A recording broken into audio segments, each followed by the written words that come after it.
Hanging out here at the Northeast Dirt Modified Museum and Hall of Fame with Rich Applebee. Of course, also here, Carl Schartner. Joe Morata just left a little bit ago. Kind of giving you kind of a little bit of a preview of some of the cars that are here. And for this one, we're going to focus on a couple of cars that raced in the late 50s and the early 60s. We'll start with the pink one here right now. Rich, how we doing today, man? We're doing pretty good. We're trying to stay warm.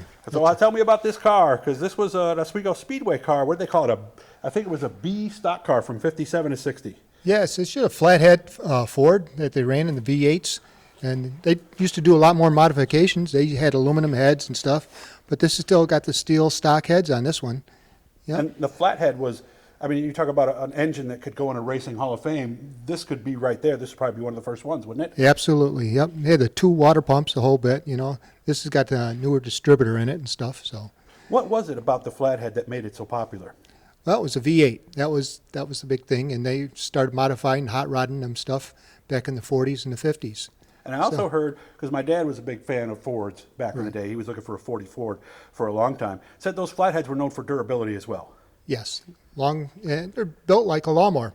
You know, the valves and stuff are all in the bottom end of the motor and stuff, not in the heads. Yep. I didn't realize that. Okay, that's why it had the design that it did. So something like this is as close to an actual stock car as you're going to get. Just take the panels off there, clean up the fenders a little bit, and put a cage in, and you got yourself a race car, right? Yep. Backyard guy, backyard engineer. You know, that was back in the day. That's how they went racing. I saw a lot of pictures of older cars that had the wheels, the rims painted like this. Did they just like the way it looked going around the track? I think it was something to do to dress up the car, you know, wide white wall tires, the whole bit, you know, skinny tires, that's what they ran. You know? They didn't have slicks back then. Look at the tread, not exactly a lot right there. So I imagine this thing slid around pretty good. We're going to look inside now, and I actually said this, and you said that I was probably right. Is that a seat from a bus? I believe that's the driver's seat out of a bus. Yep, school bus driver's seat.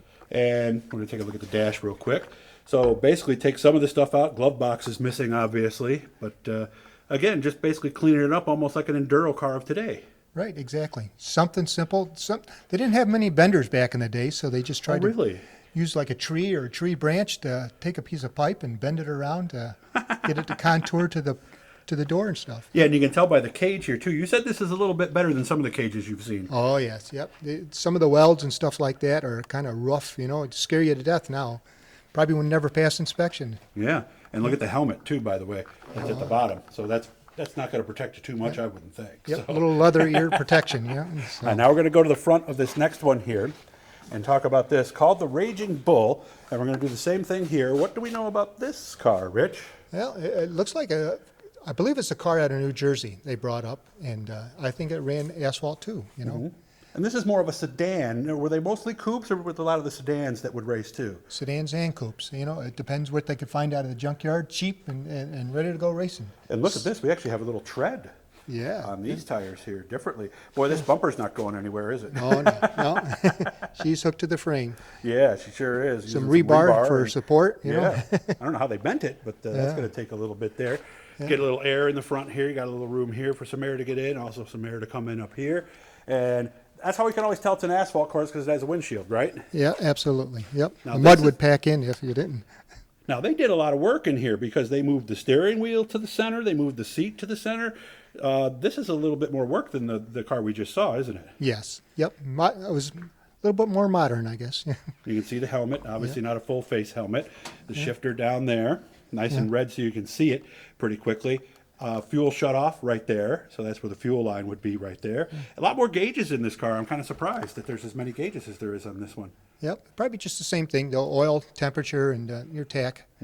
Yep, just give you a rough idea what things went through. And somebody told me once, how come they didn't have speedometers in the car? We didn't want to know, did we? Had a chain on the door to keep the door shut, you know.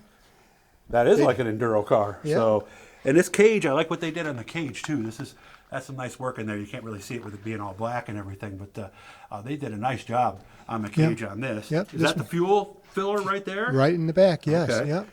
So let's go around the back here and see. Wasn't a fuel cell, probably just a tank or a 55-gallon drum. And you can see they got a little more rebar and, of course, some 2x4 on there, but a very cool looking car. And we'll get a look at the other one from the back so you can see as well. But this is how they raced in the 50s and early 60s. Yep. And man, I wish I would have seen this era. Did you ever see any of these, Rich, or you're not old enough, are you? Yes, I am. I'm 64 and well, good for 64, man. Seriously. Leather belt there to help hold the door on this one here. Oh, yeah. And they used a tow bar because it's got a light up in the back here. They tow down the road. You just hooked onto your back bumper on the car, and they towed the car down the road to get to the racetrack. So this is old flat toe days, right? Yes, yep. Yeah, so that was it was hooked up to the brakes and everything, right? So if they hit the brakes on the car that was towing it? Yes. Did people use trucks, or did they just tow with their street car? Anything they had at the time. Anything they had at the time. All this stuff is out here and a whole lot more at the do it again for me, Rich. Northeast, I keep modified. Even an old Jack There you Hoggen go. Shield sprint car down there too. So Yeah. come on out, get a hold of them on Facebook. They're raffling off a Bicknell chassis as well. So, Rich, man, thank you so much for having me out. Good job. Thank you, Doug. Appreciate all the help. Yep, thank you.